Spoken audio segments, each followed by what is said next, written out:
자, 이제 대장동 건으로 넘어가야 될 것 같습니다. 대장동 어떻게 될까요? 대장동은 진짜 어떻게 해야 되냐. 이게 물어보고 싶은 거 없어요? 너무 큰 이게 나도 지금 갑자기 머리가 대하드라마처럼 복잡하다. 대하드라마처럼 되는 것 같아 나는. 이게 갈래가 워낙 여러 그러니까. 갈래로 가고 있는데 장르가 너무 다양해 지금. 네. 일단은 유동규 배임 문제거든요. 음. 근데 나는 굉장히 유력해지고 있다고 보는 게 초과 이익을 왜 환수를 못하도록 짜놨느냐 이 문제인데 초과 이익 너무 천하대 이름 또 화천대유 천하동인 쪽으로 너무 많이 간다라고 하는 문제 제기가 처음부터 성남도시개발공사 안에서 있었습니다. 그리고 한겨레 보도였나요? 그게 초과 이익 환수 조항이 들어갔다가 7시간 뒤에 삭제가 됩니다. 여기서도 7시간이 나와요. 이거는 어떻게 해서 삭제가 된 거냐? 누가 시켰느냐? 그러니까 할 수 있는 걸 뺐다 이거죠. 그리고 어떤 사람들이 자꾸 뭐 원래 투자하면 그런 거다. 하이 리스크 하이 리턴이다 얘기를 하는데 나중에 가서라도 비율이나 배당 이걸 조정할 수 있습니다. 너무 많이 나오는데 할 때에 주주 협약을 바꾸면 되거든요. 근데 이 구조를 보면 이사회가 주주총회보다 힘이 훨씬 세게 돼 있어요. 주주총회로 가면은 그래도 주주의 원리가 작동을 하고 그렇다면 성남도시개발공사가 화천대유보단 유리합니다. 지분 자체가. 그런데 그렇게 하지 않고 이사회 쪽으로 권한을 몰았단 말이죠. 그러면 이사회가 힘이 굉장히 큰 건데 그럼 상식적으로 이사회가 힘이 크면 이사가 많아야 됩니까? 적어야 됩니까? 경영을 하시는 이창원 대표님. 이사회가 힘이 크면 예. 이사회가 뭐라고요?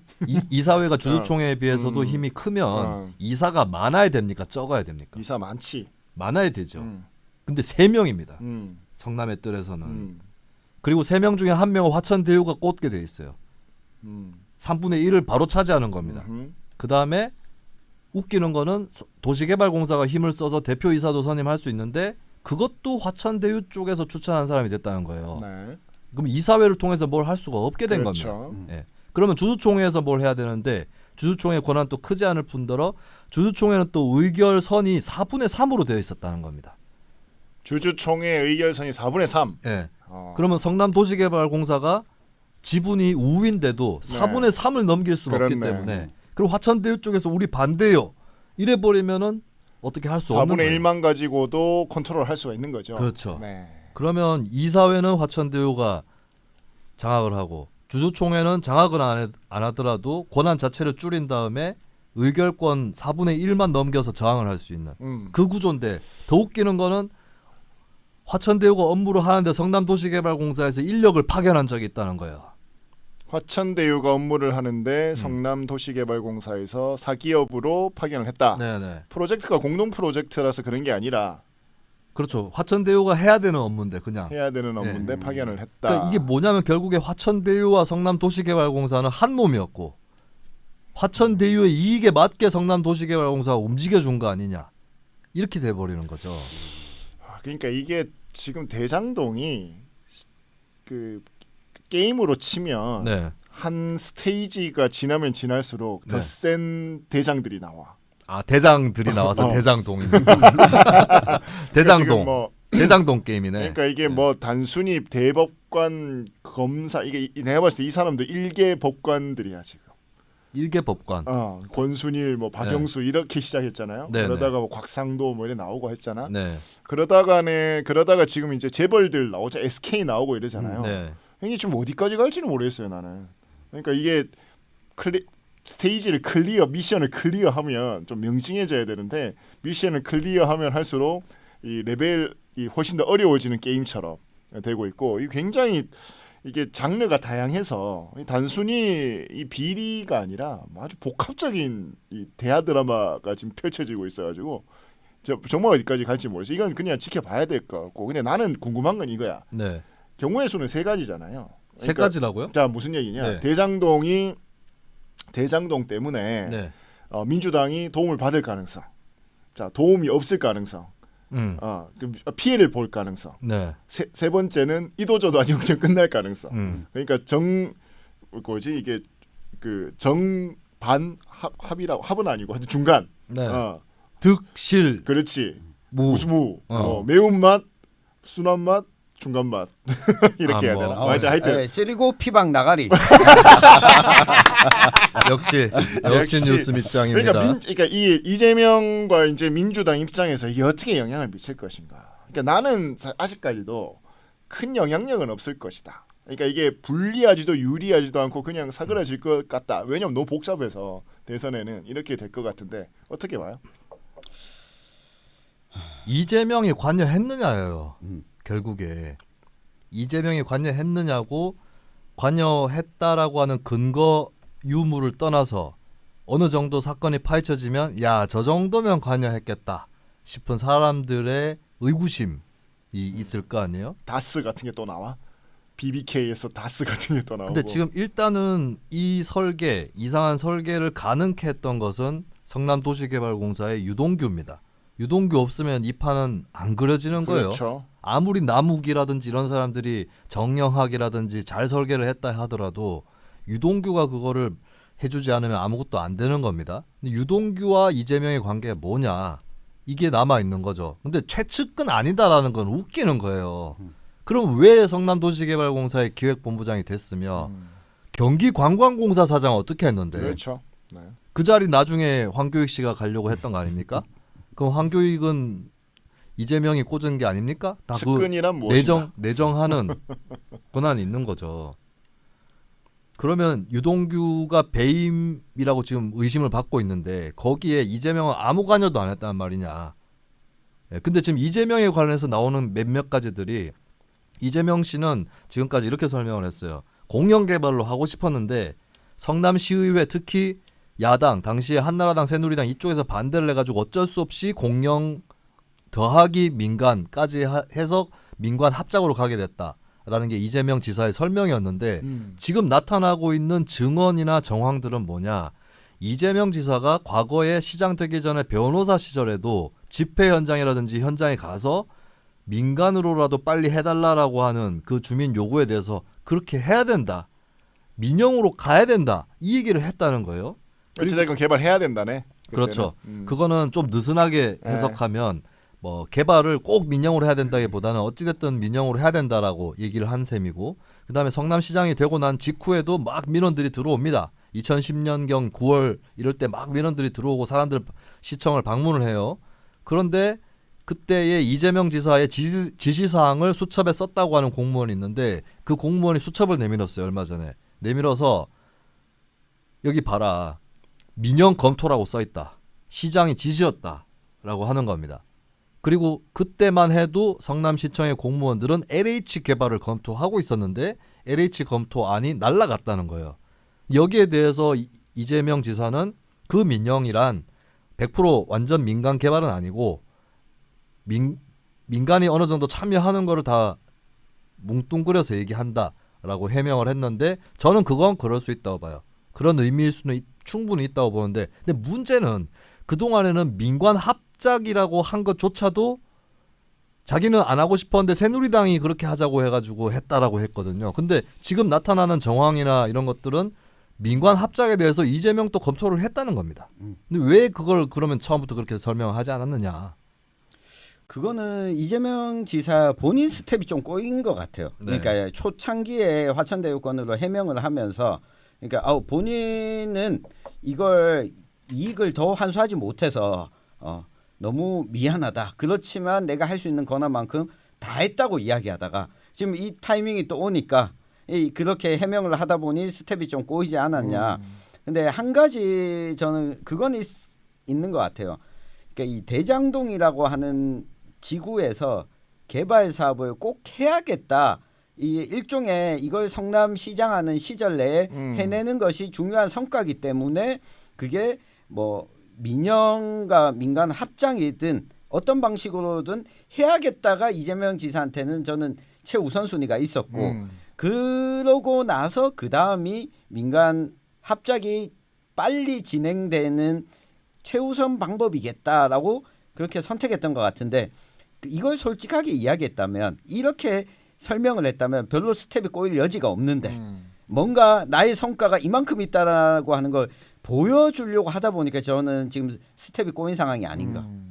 그 여러 가지 일단 시스템의 문제, 뭐 제도의 문제, 여기 이재명이라고 하는 정치인의 캐릭터 문제까지 더해지면서 이게 굉장히 다단하게 되고 있다. 그러니까 앞서 김순 평론가도 이야기했지만 민영 검토라고 하는 거는 이거 공영 개발을 했을 때 시간도 오래 걸리고 이거 빨리 그 임기 내에 성과를 내지 못할 수도 있다라고 생각이 드니까 그러면 민영을 검토해봐라. 그 안에 민관 합작도 저는 포함돼서 일단 최대한 빨리 할 수 있는 걸로 검토해봐라. 그렇게 이야기했을 거라고 보거든요. 임기 내 성과를 내기 위해서. 그럴 수 있습니다. 그것도 대장동 개발을 굉장히 맹비판해왔던 사람들도 이재명이 뭐 일부러 그랬을 수도 있겠지만 그게 아니고 그냥 임기 내 성과도 내고 막 급하게 서두르다가 이렇게 됐다라고 하는 그런 설도 있는 거죠. 근데 어쨌든 LH 개발을 검토를 하고 있었는데 그거를 새누리당 성남시의회 의원들이 반대해가지고 무산된 게 아니고 그 성남시청 이재명 시정 스스로가 검토를 철회하는 가능성도 있다는 겁니다. 근데 어쨌든 민관 합작으로 된 과정도 과정이지만 그럼 합작으로 했는데 성남도시개발공사는 왜 공기업으로서 자기 지분을 많이 챙기지 못하고 지분을 많이 내놓고는 이거를 왜 그냥 방치했느냐 했을 때 그럼 유동규가 잘못했다까지 얘기를 할 수 있을 텐데 그럼 이재명은 뭐 했느냐 유동규에 대해서 이 부분이 남아 있는 거겠죠. 원희룡 후보는 여기에 이재선 씨, 그러니까 이재명의 형의 역할, 그러니까 갈라서게 된 결정적인 계기가 이 대장동 건 때문이다라고 하는 의혹도 제기를 하던데 이거는 어떻게 봐야 돼요? 글쎄 이재선이 얘기했던 게 그렇게 구체적인 건지는 잘 모르겠어요. 그리고 원희룡 후보가 제기한 것 중에 하나는 여기에 등장하는 법조인들이 이재명의 사설 로펌이다라고 하는 식의 주장이었거든요. 그럼 곽상도까지? 그럴 수 있다고 얘기한 셈이죠. 근데 저는 이재명이 과연 이 사태의 핵심일까에서는 저는 의견을 달리합니다. 많은 사람들이 이재명이 이 고구마 줄기의 핵심이다라고 생각하는데 저는 그게 아니라고 생각해요. 그러니까 오히려 어디까지 가는 겁니까 이거? 일단 지금 법조 게이트인 건 확실하거든요. 법조인들이 포스트인 건 맞아요. 그럼 그 법조인들이 그냥 뭐 하나 좀 잘 봐주고 자기 몫을 챙긴 거냐? 그게 아니라 이 구조가 계속해서 지금까지 축적되어 왔던 것이 아닐까. 그럼 요거 해먹고 다음에 또 해먹는 거지. 해먹고. 그리고 법조인의 구성을 보십시오. 박근혜 수사한 검사도 있고 최순실 변호한 변호사도 있어요. 이거는 의도적으로 포스트들을 잘 골라가지고 툭툭툭툭. 그러니까 어느 쪽에서 화살을 쏘더라도 막아낼 수 있는 좌쪽 화살이든 뒤쪽 화살이든 앞쪽 화살이든 간에 이재명이 오징어 게임에 이병헌이 아닐 수 있다. 이병헌이요? 이병헌이 막 벚꽃판 대장이잖아. 아 이병헌이 참 오징어 게임에서 뭘로 나왔지? 그 가면 쓰고 마지막에 나오잖아. 그거 뭐 판 만들 살고 뭐지 하여튼 그거. 이병헌이 그 형사형 아니에요? 맞아요. 그리고 유동규가 공유처럼 따라다니면서 선수들을 막 모아. 딱지 한 판 치실래요? 오 김만배 아니야? 김만배가 법조기자 김만배. 그 김만배는 왜 그럼 권순일을 특히 이재명 지사 대법원 전원 합의체 회부 과정 당시에 많이 만났을까? 본인이 얘기하는 법원 내에 이발소를 가기 위해서 권순일 이름 적고 들어갔다. 이건 말도 안 되는 거고. 근데 한편으로는 권순일이 그 당시에 이재명 재판에서 힘을 크게 쓸 수 없는 구조였어요. 그러니까 권순일이 힘을 쓰는 건 대법원 전원 합의체 시작되고 난 다음에 그때 이제 대법관들이 한 명 한 명씩 의견 밝히고 자기 법리 내놓을 때 그때 좀 힘을 쓰긴 했는데 대법원 합의체 자체를 그렇게 권순일이 밀어갖고 된 건 아니거든요. 그러면 그렇다면 왜 유동규는 권순일을 찾아갔고 무엇을 바라고 찾아갔을까? 이 부분은 유동규가 아니라 김만배 씨가 곧 소환 조사가 있는데 거기서 밝혀질 수 있을지 모르겠어요. 근데 저는 어쨌든 간에 법조 게이트는 분명한 것이고. 그러니까 그 사람들이 이재명을 위해서 그러진 않았는 거지. 그러니까 권순일, 박영수 이런 사람들이 이재명을 뭐 위해서 그런 일을 했겠어요. 그러니까 자기 이해와 자기 이익을 위해서 일한 거지. 그래서 이재명은 그들의 일부일 수 있다. 일부고 그렇다면 제가 의심스러운 건 대장동 한 건이 아닐 거라는 거예요. 네. 뭔가가 더 있을 것이다. 네. 전국적으로 어딘가 퍼져 있을 것이고 이런 것들을 좀 찾아볼 필요가 있습니다. 네. 그 이재명의 역할은 진짜 알면서 슬쩍 도움을 줬는지 아니면 진짜 모르고 그냥 그 들러리 노릇을 한 것인지 그냥 적당히 타협하고 그냥 넘어갔을 수도 있지. 자신의 이익을 위해서. 그게 바로 타짜의 너구리죠. 음. 알게 되었을 때 이 돈은 받지 않겠네 하면서 이제 입에 제 지퍼를 채우는 아, 너구리가 돈은 안 받았네, 맞네. 이 돈은 받지 않는 걸로. 아무튼 근데 그것 때문에 이 동네 정치가 또 난리 났어. 지금 곽상도가 날아가는 바람에 네, 예, 지금 이게 대구에 곽상도 자리, 네네. 예, 그 중구 남구 국회의원 자리 또 그거는 이따 2부에서 2부에 합니까? 미안합니다. 자꾸 오늘 앞으로 끄집어내가지고 네. 전혀 방송 내용 보고 오지 않아가지고. 근데 동네 정치가 난리 난 거 일단 성남이 난리가 났어요. 그렇네. 성남시의회 의장이 이 사람이 지금 화천대유 부회장입니다. 그 당시에 의회 의장이 그러면 자 자꾸 그 이재명 쪽은 새누리당 당시 의원들을 탓을 하고 있는데 성남도시개발공사 조례안이 통과될 때에 성남시의회 의장이 바로 그 양반이었어요. 최아무개 씨. 근데 그 양반은 당시에 새누리당 소속이었단 말이죠. 근데 민주당 시장이 미는 조례안인데 새누리당 의장이 이거를 상정시켜가지고 통과시키는데 도움을 줍니다. 그런데 그 사람이 지금은 화천대유 임원으로 있어요. 이것 자체가 큰 의심을 받고 있는 거고 일설에 매덕을 줬다. 이런 내용이 정영학 회계사가 제출한 녹취록에 들어가 있다는 거죠. 근데 전 일단은 이 최아무개 씨를 보자면 최아무개 씨가 나중에 민주당으로 한번 옮깁니다. 네, 이 사람이 민주당 의원들 표까지 끌어당겨가지고 의장이 되거든요. 그렇기 때문에 새누리당 내에서 내분이 생깁니다. 의장단 선거 때 자주 일어나는 일입니다. 의장단 선거 때 당대당으로 붙는 게 아니라 당 안에 막 두어 명 정도가 자기가 하려고 그래요. 그렇다 보니까 당끼리 단합이 안 되는 경우가 많습니다. 그러다 보니까 상대당 표를 갖고 오는 이런 플레이들이 막 벌어져요. 경남도의회도 작년에 막 그랬거든요. 그러다가 이 사람이 새누리당 내분에 휩싸여 있다가 탈당을 합니다. 무소속이 되고 나중에는 그때 새정치민주연합 만들어질 땐가 그 라인을 통해서 민주당으로 들어가요. 그래서 요것도 좀 의심스럽다는 사람들이 있는데 근데 이거는 오래 못 가는 게 이 사람이 공천을 못 받고 무소속으로 재선 도전했다가 2018년인가 실패합니다. 예, 그래서 그때 무슨 자리를 보장받고 간 건 아닌 것 같고 근데 이 사람이 낙선 이후에 성남시 체육회인가 거기에 또 일자리를 맡아요.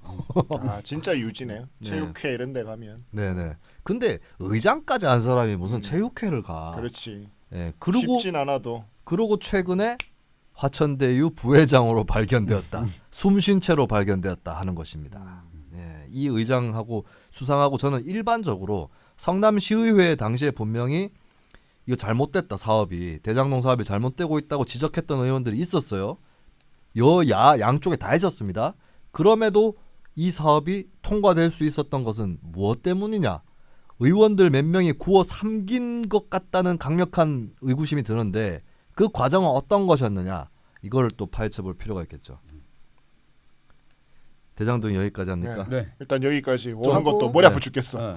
아니 나도 갑자기 이거 되게 많습니다 의혹들이. 아, 이 컨소시엄 그 사업자 선정할 때도 과연 성남의 뜰을 선정해야 될 이유가 있었느냐? 많은 사람들이 이재명 지지자들이 그 봐라 그 터널도 받아내고 현금 배당도 받아내고 공원도 받아냈다 얘기하는데 그때 컨소시엄들 낸 거 보면 제출한 계획서 보면 터널하고 공원은 그냥 다 써놨어요 자기들이 하겠다고. 그리고 그럼 남는 게 현금 배당인데 현금 배당은 공공임대주택 포기하고 받은 겁니다. 임대주택 그대로 했으면 거기에 사람들이 입주자들이 들어갈 수 있었다고. 근데 그거 포기하고 했고 그 다음에 결국에 화천대유 쪽이 그 몇몇 부지 블럭들을 굉장히 싸게 수의 계약합니다. 수의 계약했는데 수의 계약하고 팔 때는 수의 계약으로 살 때는 거의 임대주택 가격으로 사고 팔 때는 다른 부지 가격처럼 팔았어요. 배당뿐만 아니라 이 주택을 사고 파고 그 부지를 사고 파고 하는 거 이런 것까지도 특혜를 입었다라고 하는 겁니다. 예. 이거는 저는 정책적으로는 완전 실패다. 어쨌든 간에 뭐 비리 여부를 떠나서 그래서 저는 뭐 정책적으로 평가 별개로 이재명 지사가 뭐 비리와 연루됐을 가능성은 현재까지 드러난 것만으로는 저는 아직까지는 모르지. 아직까지는 별달리 없어 보인다. 그렇지. 모르는 거예요. 근데 어쨌든 이재명 선을 떠나서 천하동인 실소유주가 따로 있다. 유동규가 또 얼마 먹었다. 뭐 이런 얘기가 계속 나오고 있어서 그러면 이제 남은 건 유동규에서 또 어디로 돈이 가느냐. 그러니까 이거겠죠. 이게 나는 왜 대장동이 크게 영향을 못 미칠 것 같다라고 느꼈냐면 이재명을 사람들이 좋아하는 이유는 좀 뭐 아니 깨끗하고 뭐 이런 게 아니잖아요. 문재인 바라보듯이 이재명을 안 바라보잖아. 그러면 이재명은 어찌됐건 능력이 있고 뭘 잘할 것 같다인데 그래서 타격받는 거 아니에요? 근데 그러기 위해서는 그렇기 때문에 대장동이 그거를 그러니까 무능으로 몰고 가게 되면 사람들이 그걸 이제 알아야 되는데 알기에는 너무 복잡하다는 거예요. 이거를 무능으로 연결시키기도 사람들이 명징해야 되거든요. 했는데 뭐 예를 들어 대장동이 미분양이 막 졸라리 속출했어. 막 폐허가 돼. 이러면 저 정말 잘못된 사업이다. 이렇게 느낄 건데 그게 아니란 말이에요. 그러니까 무능이라고 명징하지. 돈을 조금 넣고 많이 뽑아갔으니까. 아니 그러니까 네. 그 구조를 이해하기에는 그냥 일반 대중들이 많은 공부를 해야 된다고. 아니 조금 넣고 많이 뽑은 아니, 거 자체가 있다니까. 아니 그러니까 눈에 보이는 게 대장동 개발 사업 자체가 예를 들어서 안상수가 월미도 실패한 것처럼 은하레일 이런 거 그러니까 정책적으로 실패하는 게 명징하게 보인다고. 눈에 봤을 때 저 잘 안 되네 이렇게 보이잖아. 근데 이재명이 이 대장동 사건은 어쨌든 그런 류의 사건은 아니잖아요. 그러니까 정책을 했는데 어쨌든 그 동네 잘 됐잖아. 지금도 공사 중이지 않나요? 아니에요. 분양하고 했잖아. 아니 공사 현장은 뭐야? 그러니까 공사는 중이죠. 이게 지구잖아요. 그러니까 일부분 올라간 곳이 있고 아직 공사 중인 곳이 있고. 그러니까 이재명의 정책적 실패를 이야기하기에는 그거를 또 이제 이렇게 토론과 논쟁이 돼 버리거든. 딱 봤을 때 그냥 봐도 저 안 됐네 이게 아니나. 사람들이 빡친 건 뭐냐면 저렇게밖에 안 넣고 저렇게 많이 뽑아가냐. 그렇지. 이거거든요. 그러니까 근데 거기서 그러니까 특혜가 있다거나 아까 이제 비리가 있다거나 예를 들면 뭐 화천대유한테 포르쉐를 받았다거나 뭐 아니 그게 아니고 수천 1000% 몇 퍼센트야. 몇십만 %야. 몇만 %. 네, 그러니까 그거를 어떻게 감당할 거냐고. 그러니까 그게 돈이 몰랐단 말이냐. 그러니까 그렇지 이제 그래서 무능한 거냐. 예를 들면 권영진이 백신처럼 백신 막 못 막아가지고 막 이런 것처럼 그렇게 무능하게 보이는 건 아니거든. 그건 정서적으로 좀 달라. 백신보다 이게 더 무능해 보여요. 그렇지. 아니 그러니까 그 안사는 그렇잖아. 아니 직관적이지 않다고 화천대유가. 직관적인 이유가 수배를 가져갔다. 아니야. 지금 채팅창에 의견 구합니다. 그러면 왜 난리가 이렇게 났겠어요? 네, 그 채팅창에 수재 로봇님이 부동산이 금융보다 상대적으로 쉽다. 그렇지. 그러니까요. 네. BBK랑은 비교가 안 돼. 그러니까 BBK는 비교는 안 되지. 취재하기에는 제가 요즘에 그 고발사주 의혹 취재했던 전혁수 기자가 대장동 것도 취재를 하고 있는데 취재하기에는 부동산이 더 어렵대요. 네, 더 어렵습니다.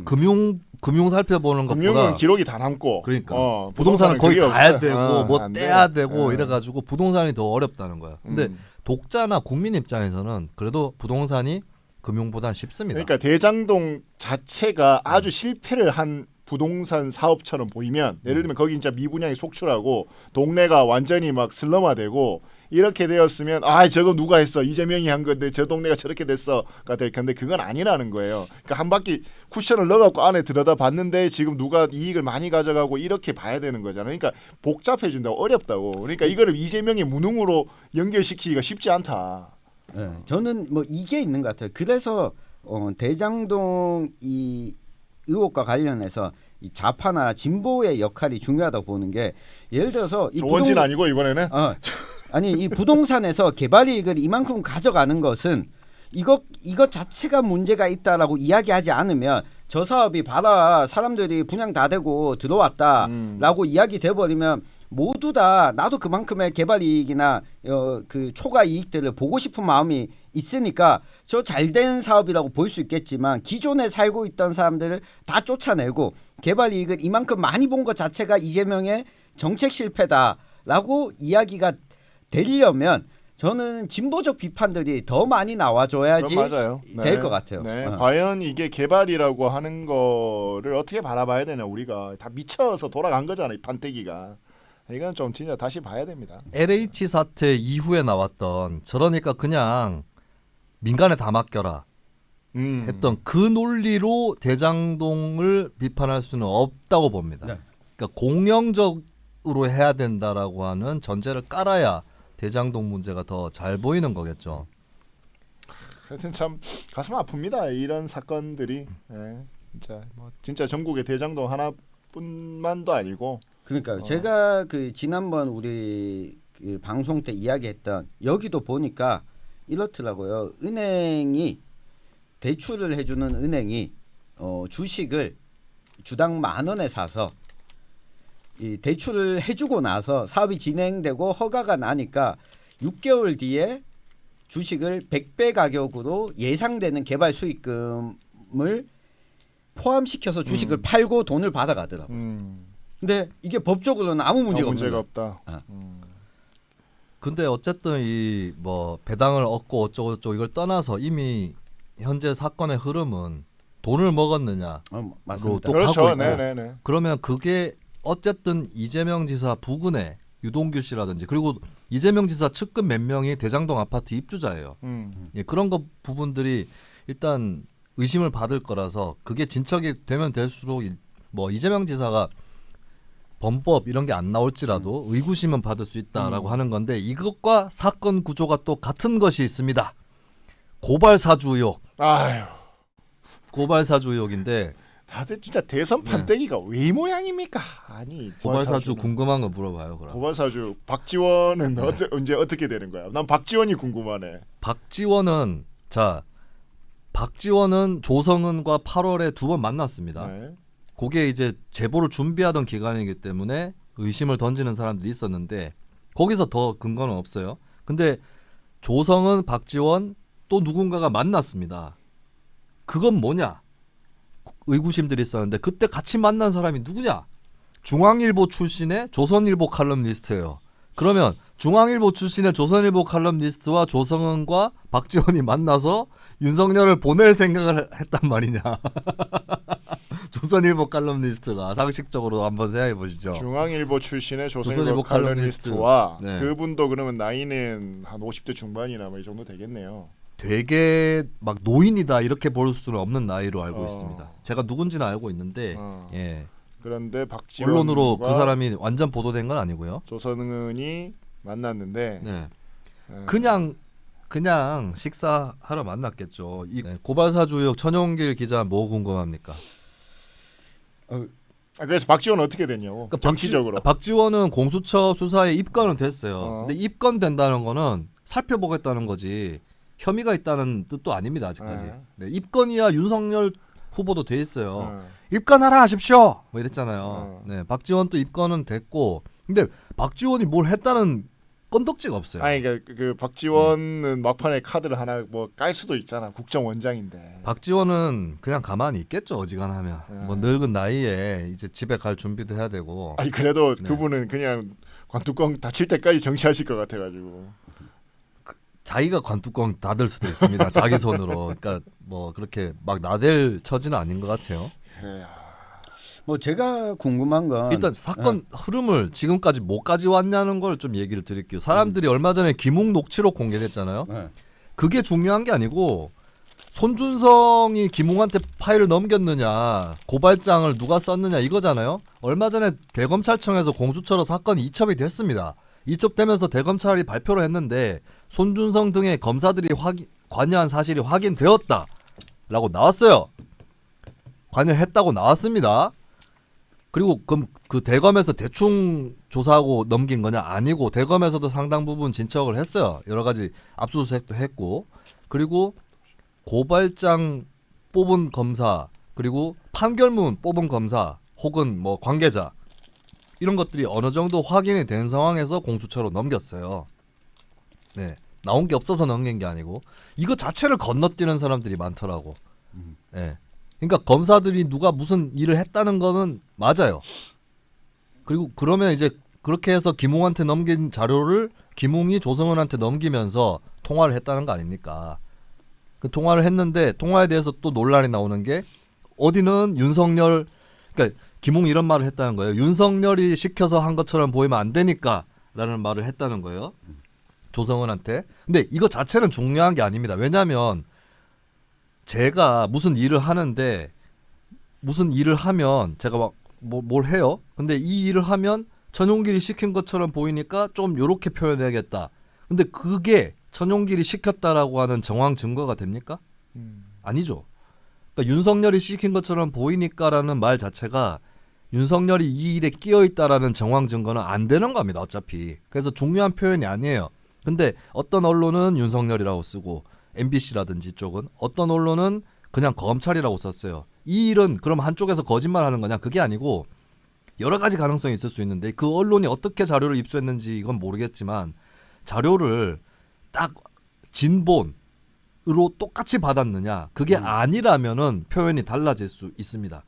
예를 들어서 증언으로 전언으로 받았느냐, 구술로 받았느냐 했을 때 취재 방법이라든지 또 제보자라든지 뭐 그걸 전달한 사람이라든지 이쪽에서 어떻게 했는지 여기에 따라서 달라질 수 있는 거라서 이거는 MBC나 혹은 다른 언론이나 한쪽에서 거짓말한 건 아니다라고 볼 수 있어요. 근데 저 개인적으로는 선택의 여지가 있다면 MBC처럼 윤석열이라고 쓰는 것보다는 뉴스버스나 SBS에서 했듯이 검찰이라고 쓰는 게 더 맞았다. 왜냐하면 제가 이 얘기도 조심스럽지만 어차피 MBC가 윤석열이라고 써버린 마당에 하는 얘기예요. 앞으로 있을 수사에 언론 보도가 방해가 될 수 있습니다. 너무 자세하게 써놓으면. 예. 그러면 수사를 받는 사람들이 너무 대비를 해가지고 수사 기법 중에 막 딱 질문 던져가면서 낚을 수도 있는 건데 너무 많이 대비할 수 있거든. 그래서 언론에서도 이런 일을 보도할 때는 저는 조금 느슨하고 추상적으로 보도하는 게 맞다고 봐요. 그런 의미에서는 윤석열보다는 검찰로 표기하는 게 맞았다라고 생각합니다만 어쨌든 그래도 MBC가 거짓말을 한 거는 했다는 증거는 없습니다. 예. 어렵다. 뭐 거기까지는 저도 다 이렇게 흐름은 쫓아왔는데 앞으로 좀 궁금한 거는 저는 김웅의 태도가 그러니까. 김웅 의원의 태도가 이 국민의힘 경선에도 영향을 미칠 수밖에 없기 때문에 그러면 국민의힘 경선 결과가 나오기 전에 이 뭔가 김웅 의원의 태도가 어느 쪽으로 좀 정리되느냐 아니면 그게 국민의힘 대선 후보 선출하고 난 다음에 이루어지느냐 요게 어떻게 될지 좀 궁금하긴 해요. 이 문제에 대해서 또 한겨레 TV 예언해 주면서 네. 예언을 했습니다. 누가 가장 먼저 공수처 수사를 받게 될까 했는데 어떤 분은 손준성 검사라고 얘기했고 저는 김웅이라고 얘기했습니다. 김웅 의원의 태도는 하나도 중요하지 않습니다. 저는 김웅 의원이 기자회견할 때 거짓말을 했냐 안 했느냐도 중요하지 않다고 생각합니다. 왜냐하면 김웅이 그때 무엇을 했는지는 증거가 다 말해줄 것이기 때문에 그리고 이미 어느 정도 드러났고 그리고 저는 김웅이 손준성보다 먼저 소환될 거다라고 봅니다. 손준성이 최후로 소환될 가능성이 높은데 김웅 소환하고 나면 김웅 쪽은 다 드러날 거예요. 어느 정도. 그리고 김웅을 거쳐서 그러면 미래통합당 쪽으로 어떻게 접수되었느냐 이 루트도 조사를 하고 있는 거죠. 그러다 보니까 정점식 의원 압수수색도 하는 건데 그렇게 시간이 많이 안 걸릴 거다라고 봐요. 그러면 손준성은 왜 이렇게 소환을 빨리 안 하고 있느냐 마지막입니다. 진짜 마지막. 그 손준성 한번 소환하면 뭐 2차 소환 이런 거 별로 없을 거예요. 예. 지금 한 번에 뭐 열 몇 시간씩 열 몇 시간 할 수도 있고 손준성에게 생각할 시간을 주겠다는 게 공수처의 의도인 것 같아요. 아 그러면 또 우리 그때가 되면 조선일보 사진 기자가 출동하겠네요. 이렇게 팔짱 끼고 있는. 아 손준성이. 근데 제가 손준성 검사에 대해서 지금 손준성 검사 대구에 있죠. 네 대구에 네 있습니다. 대구에 있습니다. 여기 우리 한번 불러볼까요? 뻗치기 하나 뉴스민이. 아니 한번 부르자고 여기에. 손준성 검사는 지금 완전히 다 부인하고 있는데 공수처의 의도는 너 다 정리해서 한 방에 다 말해라. 네가 알고 있는 거 다 얘기하든지 그거에 대해서 잘 생각해봐라라고 하는 걸 것 같아요. 근데 자꾸 지금 이 사건에 대해서 나는 진짜 웃긴 게 진짜 이거 경고입니다. 사회적 경고인데 이 사건을 두고 조국기 부대가 했던 짓과 똑같은 짓을 하는 사람들이 있습니다. 윤석열 후보 지지자들 중에 윤석열이 여기 관여했다는 증거나 정황은 아직 몰라요. 예, 그럼 사건 있는 그대로 접근을 하시라고. 근데 어쨌든 간에 손준성, 김웅 조성은 이거는 일단은 있는 걸로 드러나고 있는 거거든요. 그러면 그거 인정을 해야지. 근데 윤석열 또 대응을 잘못한 게 이재명이랑 똑같아요. 이재명도 뭘 자기가 잘못했는지 돌아보고 해야 되는데 성공한 공공개발이니 이런 너스레 떨다가 지금 위기가 더 커졌잖아요. 윤석열도 마찬가지인 게 나는 한 일이 없다고 하면 될 거를 공작설이 어쩌고 그 괴문서입니다. 뭐 이런 얘기부터 해서 이렇게 되면 자 만약에 손준성 말고 다른 검사의 관여가 나왔다. 그리고 그 검사의 계보라든지 조직 개통이라든지 친분 이런 것들이 윤석열과 더 또 가까워 보인다. 이런 검사들이 늘면 늘수록 그런 건수가 나오면 나올수록 윤석열은 의심받게 됩니다. 안 그래도 의심받게 되는데 그러면 왜 공작설 던지고 했느냐? 이러면 또 의심받는 거죠. 자기가 자기 벼랑 깎은 거라고 이재명이나 윤석열이나 예. 고발사주 의혹 채팅창에 질문 부탁드립니다. 저 이거 많이 알아요. 제가 굉장히 신중하게 지금까지 접근해서 말을 아꼈는데 괜히 난 잘 모르는 식으로 막 얘기하는 사람들이 있더라고요. 네. 질문 받고 1부는 마무리하겠습니다. 없나? 네, 고발사주 질문은 없네요. 네, 고발사주는 그냥 언론에서 나오는 거 잘 지켜보시면 됩니다. 그리고 거기 공작설 이런 걸 얘기하시려면 근거를 대셔야 된다고. 네. 그러니까 제보자에 대해서 계속 그러면 자 이거는 둘 대장동 건과 마찬가지로 이것도 네. 자 영향을 미친다 안 미친다 뭐 관계 없다 뭐 어떻게 될 것 같아? 일단은 대장동이나 고발사주나 후보자 당사자의 관여가 나오면 걷잡을 수 없이 될 거라고 보고요. 근데 관여가 안 나온다. 그러면 제가 아까 말씀드렸다시피 검사 몇 명이 연루되었고 어느 라인이냐 요구에 따라서 의구심이 올라가거나 내려가겠죠. 네. 그리고 제가 정말 감이 안 오는 것은 둘 다 문제가 있기 때문에 이게 맞부딪히면 어떻게 될 거냐. 고발사주와 대장동이 네. 둘 다 문제가 있는데 만약에 둘 다 비슷한 수준이에요. 제가 얘기했던 것 중에서 그러면 이거 어느 쪽에 손을 들어줄 거냐 이건 모르겠어요. 네. 그래요. 하여튼 대선판이 되게 역대급이긴 해요. 그러니까 지금 네. 네거티브와 네거티브 지금 뭐 하여튼 거대한 무언가 뒤에 흑막들이 붙는 굉장히 큰 뭐 이런 건 처음인 것 같아요. 이런 판때기. 아니죠. BBK와 최태민.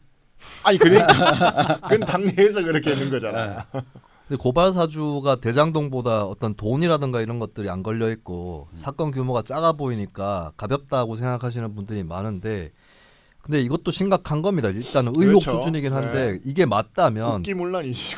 검당 유착이야. 검당 유착. 해서는 안 될 일입니다. 어쨌든 간에 근데 여기서 이미 어느 정도 드러난 거는 그 고발장에 들어가 있는 판결문 있잖아요. 이 판결문이 보통 사람은 구할 수 없는 거고 그게 이제 검찰에서 뽑은 거면 개인정보법 위반입니다. 그런 실정법상 위반 사실이 있는 것이고 그리고 또 웃기는 거는 추미애도 기소될 가능성이 높습니다. 추미애가 그때 당시에 통화 기록이 있다. 뭐 손준성, 한동훈, 뭐 누구 이래가지고 막 뭐 채팅창에서 대화를 몇 번 했고 통화를 몇 번 했다. 이거를 까버렸어요. 초창기에. 추미애의 목적은 윤석열이 분명히 여기에 관여돼 있다라고 하는 거를 환기시키려고 깐 건데 그것은 공무상 알게 된 기밀을 추미애가 누설한 겁니다. 그래서 추미애는 내가 봤을 때는 거의 100% 기소됩니다. 일단 기소는 돼요. 뭐 처벌을 어느 정도 받는지를 떠나서 이 사건의 덤이다라고 할 수 있는 거죠. 자, 1부를 이제 마감을 해야 되는데 네. 자, 아까 전에 뭘 다루기로 했나요, 마지막으로? 네, 그 나무위 올빼미님이 네. 질문해주신 거. 네네. 뭐지?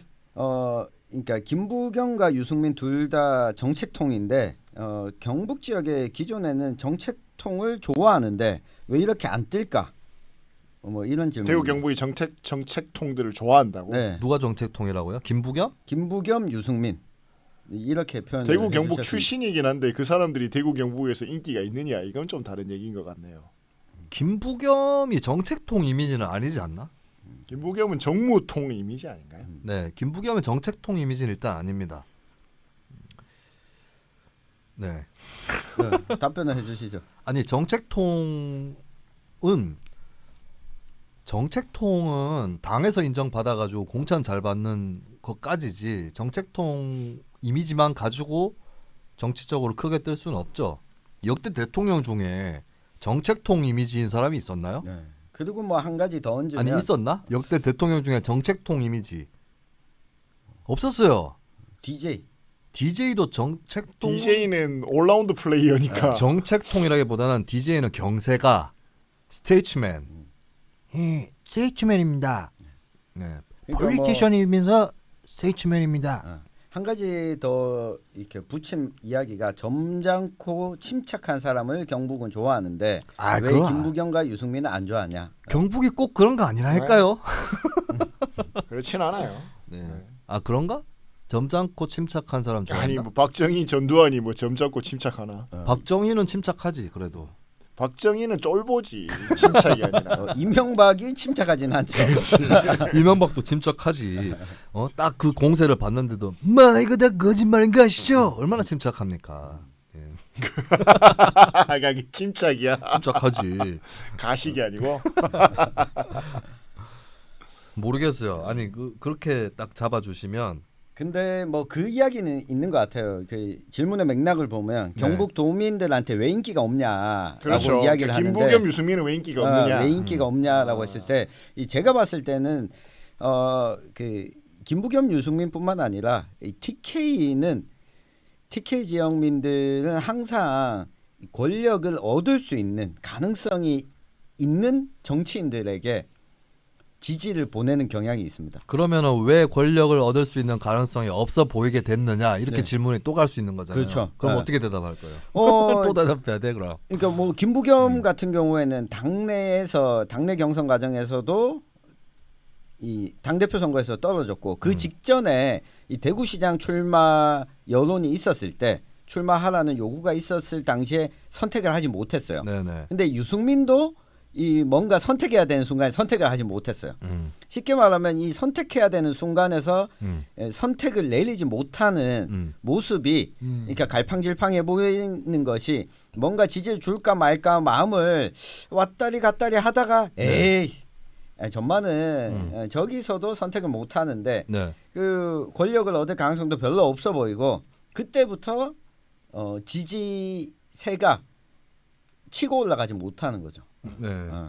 그냥 지금 정치인들이 그러니까 큰 정치라기보다는 대통령을 계속 배출해왔던 지역인데 지금 이렇게 정줄 곳을 딱히 그냥 못 찾고 있는데 이 지역 사람들이 네. 뭐 맹주라는 게 없어졌잖아 TK가. 네. 근데 그것을 받아내기에는 김부겸, 유승민이 좀 역부족인 건데 이게 왜 그러냐? 뭐 대답을 하시라고요. 그러니까 여러 가지 이유가 있겠지만 저는 그러니까 시대가 좀 변화하는데 김부겸, 유승민이 좀 제대로 이렇게 이 변화에 적응을 하지 못한 게 아닌가. 이거 뭐 제가 자주 하던 이야기를 HSG님이 해주셨는데 이 대마에 있는 모습의 유승민, 김부겸 부족했다. 그러니까 나는 김부겸, 유승민을 보면 좀 올드하다. 그러니까 이 경북고 출신들의 특징인데 그냥 그 원래 있었던 대구의 정통적인 주류 방식을 크게 벗어나지 못하는 것 같다. 유승민은 제가 지난번에 말씀드렸지만 문재인 정권에 맞서가지고 뭐 했느냐. 여기서 답이 없었던 거고요. 김부겸도 대통령이 되려고 했었으면 그렇죠. 행안부 장관이 끝이 나고 당내에서 뭔가 투쟁을 하든지 조국이 터졌을 때 그러니까 조국 사태가 얘기를 하든가 뭐 당내 야당으로 남든지 이랬었어야 되거든. 대구 사람들이 김부겸한테 기대한 건 힘 있는 여당 줄 잡아보자가 아니라 여당에서 할 말 하는 그러니까 유승민이 박근혜 정권 때 대구에서 괜찮았다고요. 그때는 배신자 유승민이 아니었다고. 그러니까 유승민이 대구에서 인기가 낮아진 이유는 박근혜 정권 끝난 이후입니다. 쟤 뭐 했는데 야당 정치인인데 문재인한테 맞서서 싸워서 뭐 했는데 뭔 실적이 했는데 여기서 빵꾸가 나기 시작한 거고 김부겸은 여당 정치인이 됐단 말이죠. 그러면 여당 안에서 뭐 했는데 이거예요. 그걸 조국 사태 때나 이걸 못했고 저는 행안부 장관 간 것도 좋은 선택은 아니었다고 봅니다. 예, 아무리 정권 초기라고 해도 그럼 나올 때 싸우고 나오든지. 근데 그거는 내다볼 수 없는 거고 그 시기를 잡기가 힘든 건데 그러면 들어가지를 말든지 그런 생각도 들어요. 근데 또 김부겸 음모론이 나오더라고 지금. 아, 뭔데? 그렇죠. 이재명이 날아가면 유시민하고 유시민 혹은 김부겸이 네. 그 자리로 그 들어간다. 최보식. 아 최보식 씨가 그런 네. 글을 썼었죠. 네. 아니, 틀릴 것 같아. 그게 가능하나 여기 경선을 했는데 아니 그거는 날아가는 거는 자유니까. 날아가면 그럼 다시 재세팅을 하는 거야? 그럼 2등 한 사람이 되는 게 그 아닌가? 없어 보이잖아요, 사실. 그럼 어떻게 해야 되나? 후보로 뽑았는데 뽑았는데. 만약에 이명박 박근혜 한나라당 경선 정도 되면 그때는 이명박 날아간 박근혜가 당연히 나가죠. 근데 솔직히 이재명 날아간다고 치자. 일단 이거 가상입니다. 그럼 이낙연을 내보낼 맛이 나겠습니까? 나는 이재명 옥중 출마도 할 거라. 이재명은 네. 당에서 공천 안 주면 김혜경 여사가 나오든가. 그거는 국회의원 선거고요. 왜 알 수 없지 그건. 대통령은 당에서 추천 그거 안 해주면 못 하잖아. 네. 네, 어차피 그건 봐야 될 일입니다. 아니, 그렇게 치면 국민의힘 또 윤석열 어떻게 될지 모르는 거고 또 국민의힘은 아직까지 한 달 가까이 남았죠. 네, 오늘 하여튼 너무 여러 가지 얘기 이거 보통 이렇게 해가지고 1, 2부 끝내자 이제 뭐 1, 2부 잘라야 2부 할 게 되는데. 뭐 있는데. 지금 막- 네. 1시간 어. 30분 했어요. 근데 이 얘기가 끝내요. 뭐. 2부 올릴 때쯤 되면 완전 구문이라 가지고 요거는 일부로 다 들어가야 됩니다. 그래서 우리가 2부를 좀 짧게 2부도 하는 또 해야 돼. 2부는 좀 짧게 합시다. 네, 1부 내가 줄이려고 엄청 마음으로 준비하고 왔는데 네, 여기까지입니다. 살부 때문에 길어진 점 미안하게 생각합니다. 아, 진짜 별 살부 중요한 얘기도 김수민 아니고. 선생. 살부 말고도 내가 이재명 캠프 그거 비판하면서 조국 사진 올리는 거 그것도 유명한 에피소드인데 조선일보가 사랑하는 평론가 그거 김수민. 사랑하지 않아. 네, 그냥 네, 서로가 필요한 겁니다. 조선일보 기자들이 지켜보고 있어요. 김수민 살부 페이스. 부분은- 조선일보만 올라온 게 아니야 그 기사는. 아, 그래요? 네. 난 조선일보에서 봤는데. 그 기사는 여러 군데 올라왔어요. 네, 살부 부분은 다 커트하겠습니다. 왜? 아, 겉에. 고종서 선생님이 그거는- 기다리고 있을 수도 있단 그건 말이야. 내가 혼자 녹음할 때 얘기를 하든지 하는 게 되겠습니다. 자, 그건 라이브에 남겨놓고 좀 저희 2부에서 다시 돌아오겠습니다.